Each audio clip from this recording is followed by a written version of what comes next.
Hello and welcome to my channel. Go ahead, hit the like, hit the share. This video, I'm going to answer the question as asked in the last video's comments on how I feel about Azriel's betrayal of R. Kelly. But before I do that, let's review what was enclosed about Azriel in the indictment.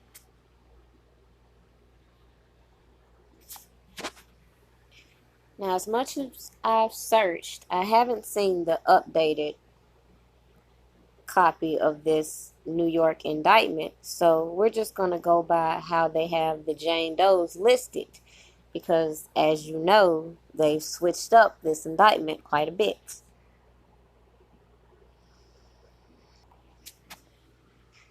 Now, according to this indictment, I believe Azriel to be Jane Doe number 4. And for that, they have him in the racketeering for the Mann Act. And it says as follows. The defendant, Robert Sylvester Kelly, committed the following acts, any one of which alone constitutes Racketeering Act 7. A. Transportation. In or about July 2015, within the District of Connecticut, the defendant, Robert Sylvester Kelly, together with others, did knowingly and intentionally transport an individual to with Jane Doe number 4, an individual whose identity is known to the grand jury in interstate commerce, with intent that such individual engage in sexual activity for which a person can be charged with the criminal offense, to with violations of Connecticut. Coercion and enticement. In or about July 2015, within the District of Connecticut, the defendant, Robert Sylvester Kelly, together with others, did knowingly and intentionally persuade, induce, entice, and coerce an individual, to wit, Jane Doe number 4, to travel in interstate commerce to engage in sexual activity. And coercion of a minor. In or about July 2015, within the District of Connecticut, the defendant, together with others, did knowingly and intentionally persuade, induce, and entice, and coerce an individual who had not attained the age of 18 years. Okay. Transportation. Another incident, October 2015. But let's pause right there and go back to this July incident.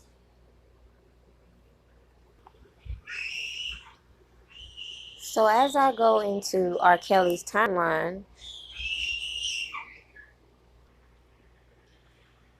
the only time that I see R. Kelly in Connecticut in July would be at this performance at the Foxwoods Resort Casino.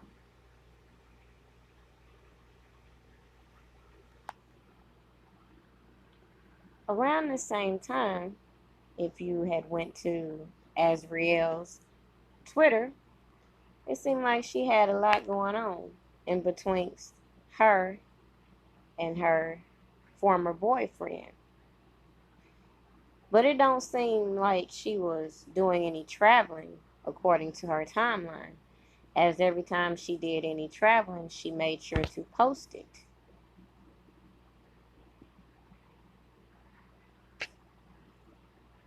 Go to her boyfriend's around that same time frame. He's posting things like, my last girlfriend wasn't a hoe, she just said hoe things. Then he's tweeting her, F you. Then he's tweeting her, if I was to take you back, I would. No lie.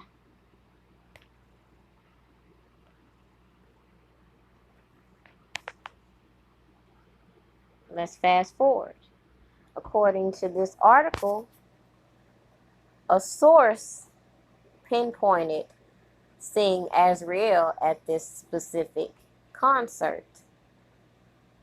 And that source was Asante McGee. She said, I met a girl who I'd seen at a 2015 show in Connecticut. I remember seeing her sitting on his lap, and I thought then that she looked mighty young. But a lot of us look younger than we really are, so I didn't question it then. Once I moved in, I learned that she was only 17 years old. That's when I started to get concerned.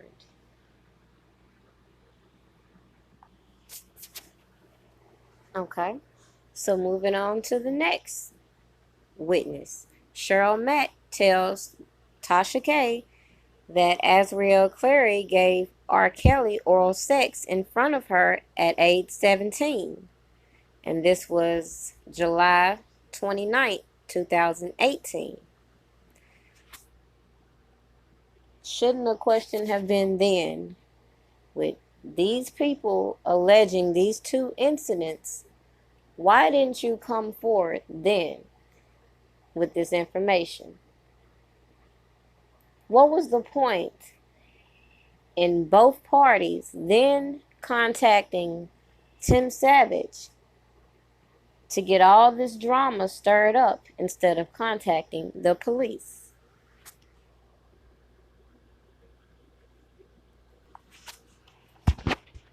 So let's back up. Because then they wanted to, of course, lead the public into believing that Azriel was missing, even though they knew very well where she was.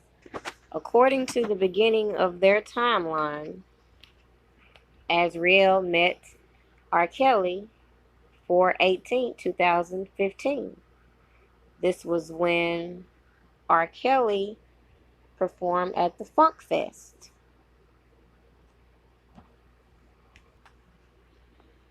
So on the 19th, Azriel posts, R. Kelly gave me some small black panties. The thing about that is, according to other fans that were at that same show, R. Kelly was doing a promotional for his upcoming Black Panties tour. So he was dishing out black panties to random people.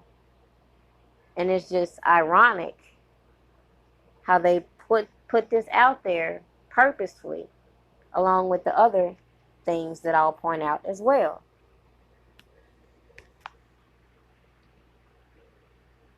Now, when you go to the discovery, you will notice for Jane Doe number 4, they have 3 different dates.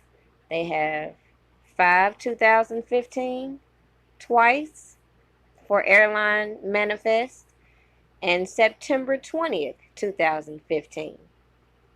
But as I showed you in the indictment, they have July and October listed. So what is the purpose in these airline tickets, and what is it supposed to prove?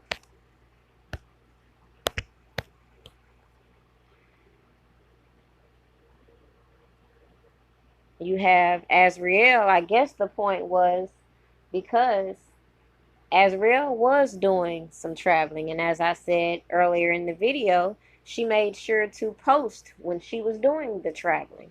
That's why I find it unlikely that she would have neglected to post going to this concert with R. Kelly in July. Nonetheless, she's posting about being in Chicago, May 2015.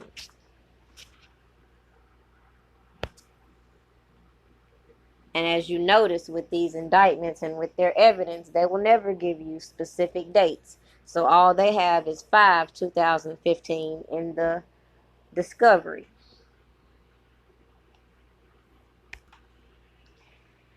Now, if you went down her timeline, you will notice that this seemed to be a frequent thing of Azriel going to concerts. Question is, who was with her? And who was making sure she was in the front row? trying to be seen. In March, talking about my boo at Meek Mills, already establishing a pattern of crushing on older men.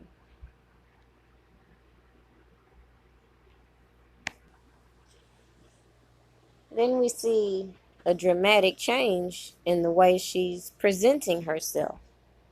At the age of 17, is this how you sent your daughter to a concert?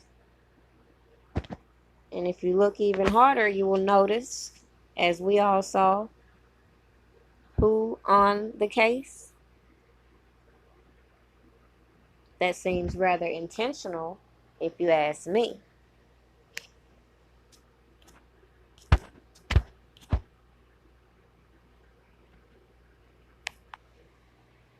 But anyways, I said all that to say this. At the end of the day, her story alone makes absolutely no fucking sense.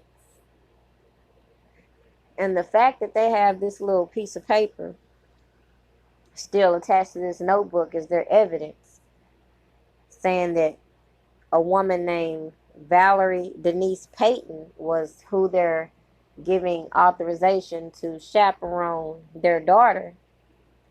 How does this prove that she was around R. Kelly? I don't see R. Kelly's signature on this. This ain't even a legal document.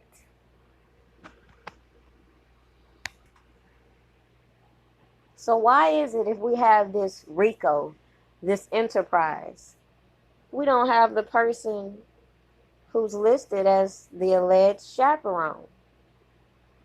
And then we have the parents with this bullshit ass story saying, we thought that this woman was a representative from Sony. Come on now. Come on. Just be real. Does that mean that you blindly gave your daughter permission to travel with a woman you didn't even investigate and ensure was the person she said she was? So you mean to tell me any random person could have just came up to you and said they work for Sony and you would have signed a permission slip for your daughter to go with them?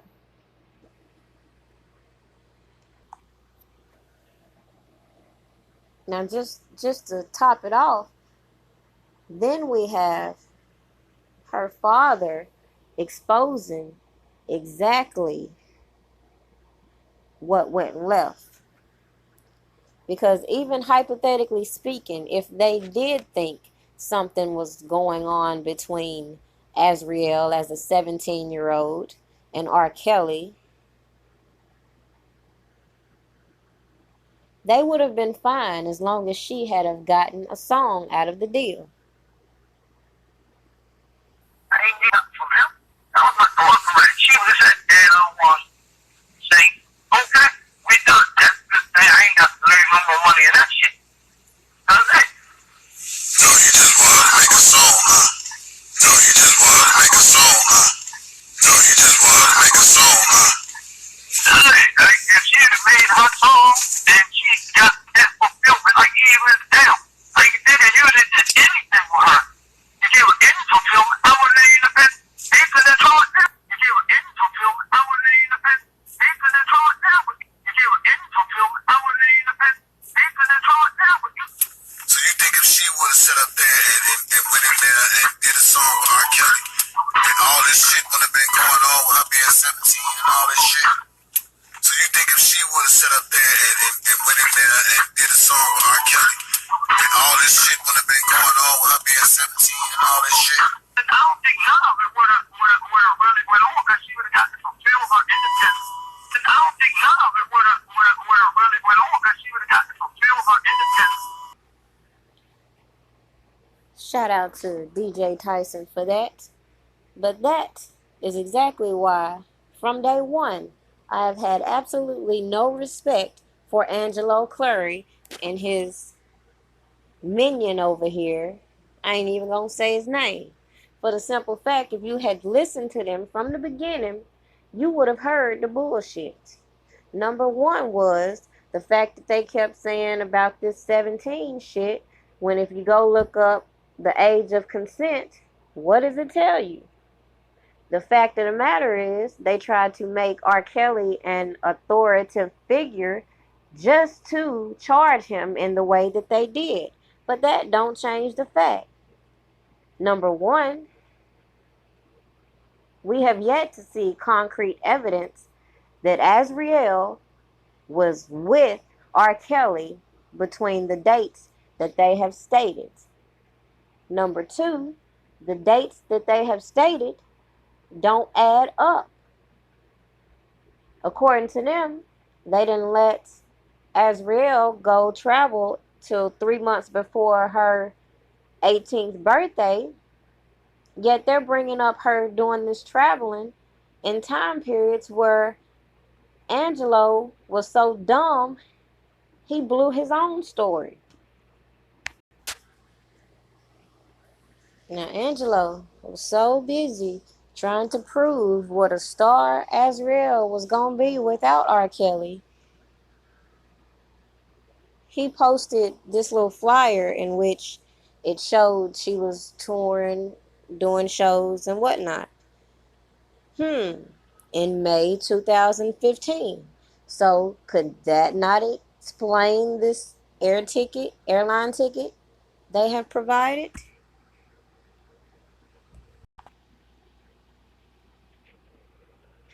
So clearly, if you looked at R. Kelly's itinerary from 2015, it won't be hard to put his timeline together and to notice some discrepancies within this story.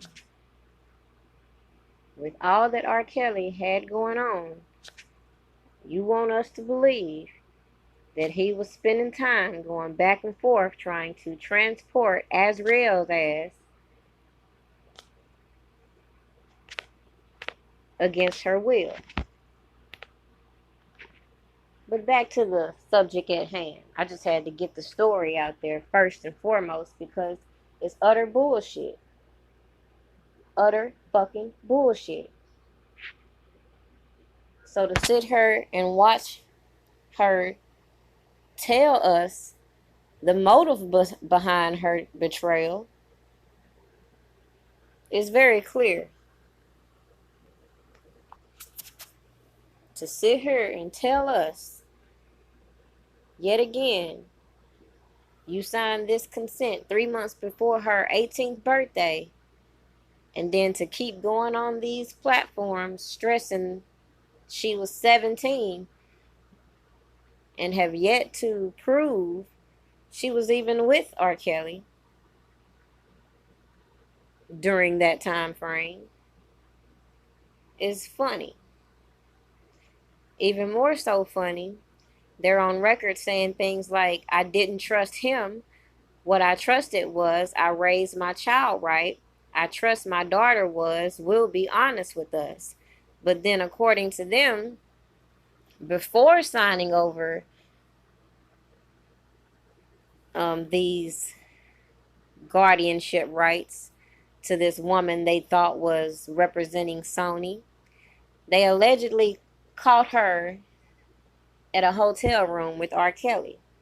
Now, what parent in their right mind will then after that continue to pursue anything with them? The fact was, they were more interested in trying to build a professional relationship with R. Kelly that he wasn't interested in. According to this, Clary said they actually developed a professional relationship with Kelly over the next few months. They even pitched various business deals, all of which Kelly rejected. Sounds like even more motive. So then when she comes out and she's trying so hard to be seen, people make mention to the fact that she's trying to embody Aaliyah with the first picture she decided to post. No coincidence it came after this fake Joycelyn Patreon account, which, if you ask me, I believe these people were behind that, along with all the other fake Joycelyn accounts.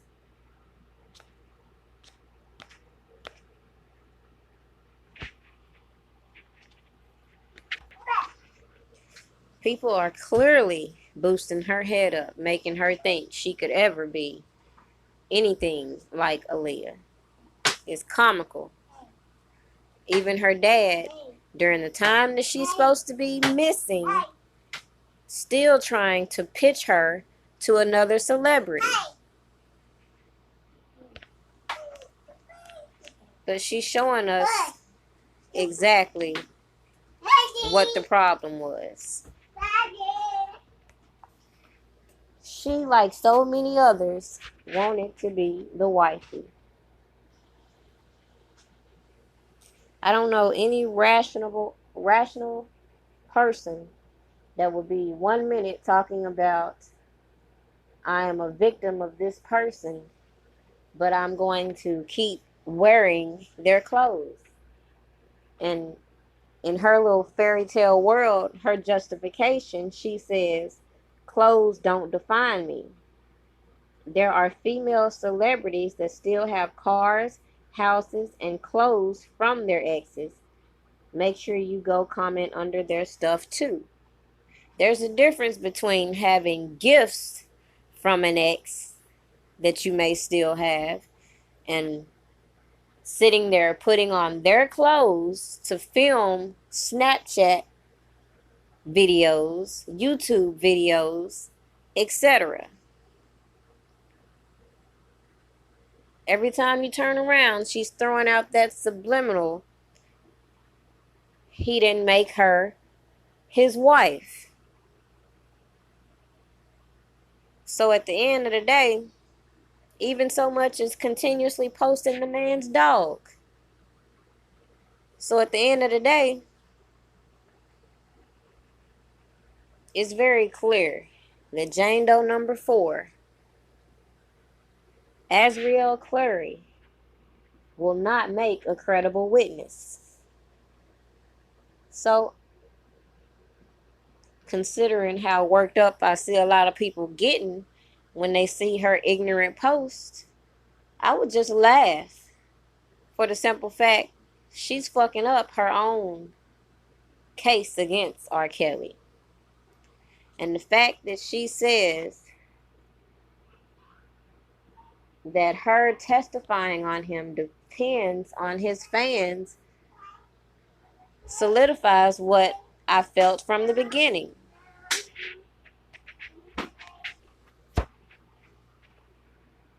In the beginning, she wanted to portray the image of being the writer. She's coming out saying all love, no hate, please. If you see haters, drop a cookie. She's doing all that to play both sides. At the same time, how would you feel if you're watching your partner's fan base, for the most part, spend so much energy saying negative things about you? And then you find out you're not that special girl your daddy and his little minions put out there. How would you feel? Would you continue to try to be a rider for this man? Or would you say, forget that, let me figure out how to get my own bag off of his name?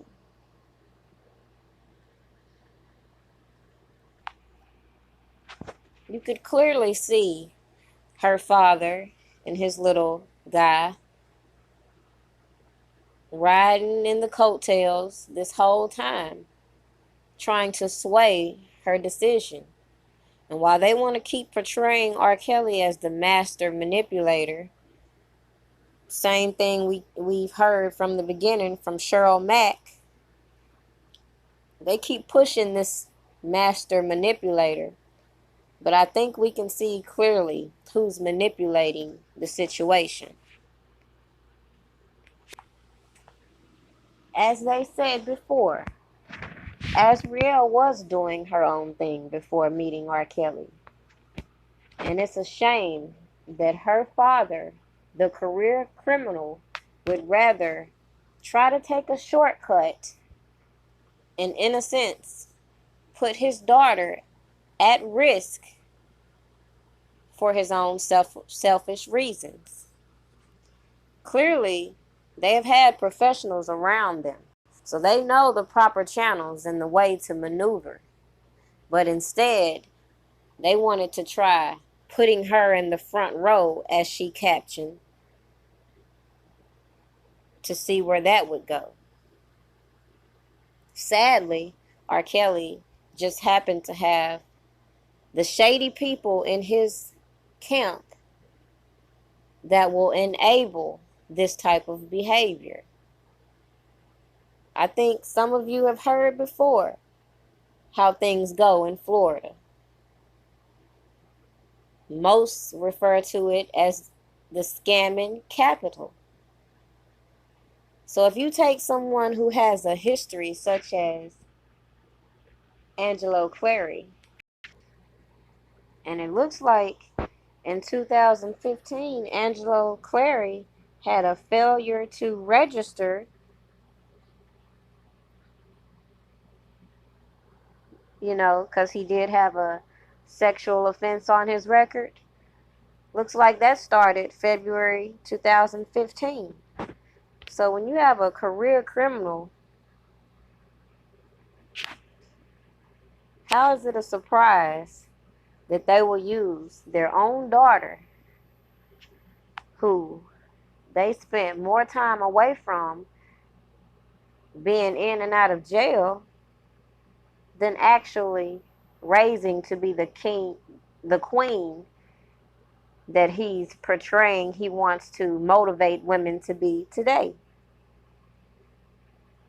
You look at his background, you don't see one official job that this man has had. But you do see, ironically, that he has made a LLC using Tim Savage's daughter's company. And he did this January 2020.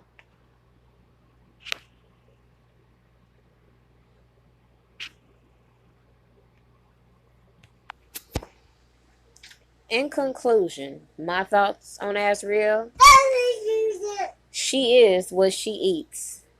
And all this she's doing to try to help her dad cover their bullshit tracks is only going to dig a deeper hole for themselves. These Photoshop photos and whatever video she may claim to have means absolutely nothing.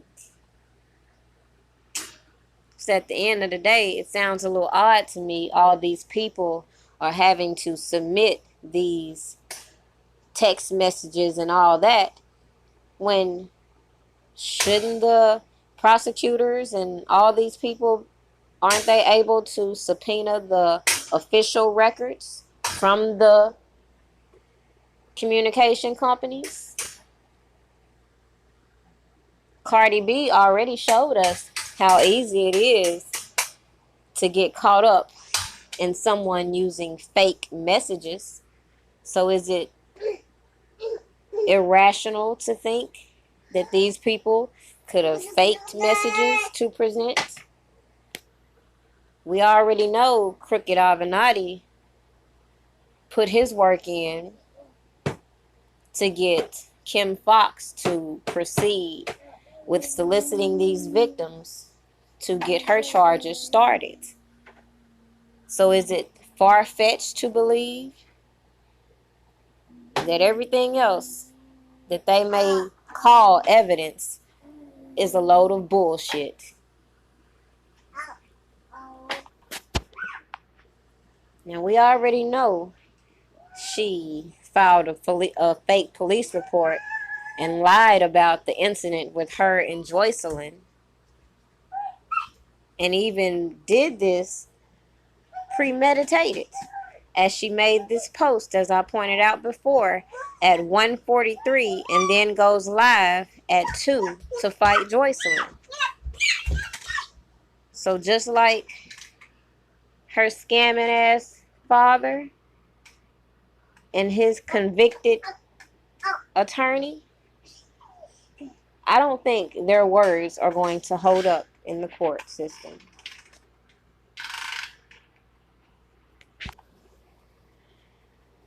It says a lot when even the people trying to sabotage R. Kelly point out the fact that the parents practically continuously pushed Azriel onto R. Kelly. According to them, he didn't know of her age until after she was 18. So again, who's to say they had any relationship prior to that?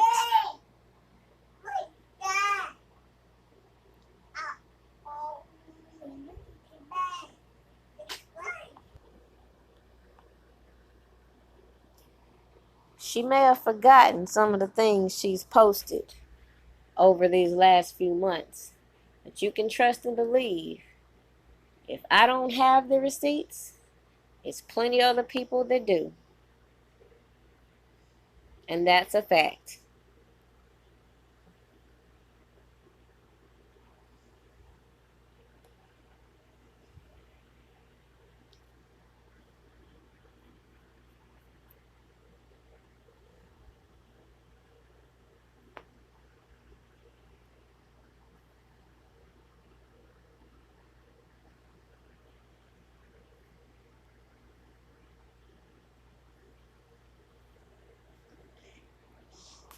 As always, shout out to everybody supporting this channel. The cash apps are always appreciated, never expected. And before I close out, allow me to share with you a letter that was drafted by Opinionated News, in which he would like for us all to pen a letter on behalf of R. Kelly to the judge. And he has given us a sample. Now, I don't feel like everybody should be sending the exact same letter. Of course, put things in your own words. But it's just a template as to the message you're trying to get across.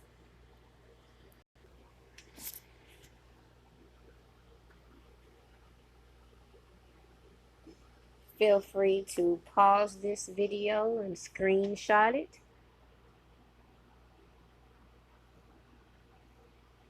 He also has this posted on his channel, and I believe in his description, so you can also get it from there. But this is just a preview of what was sent to me.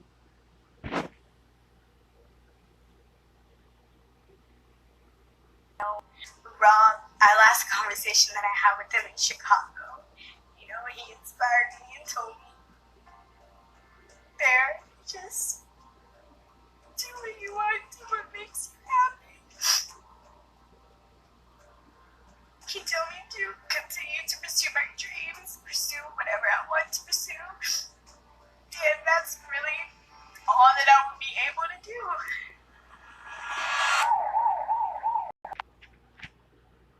And by the way, now old Azriel is saying she doesn't support the documentary where she's doing all this dramatic crying on R. Kelly's behalf. Why? Because, of course, Shabazz outed the fact that she's lying.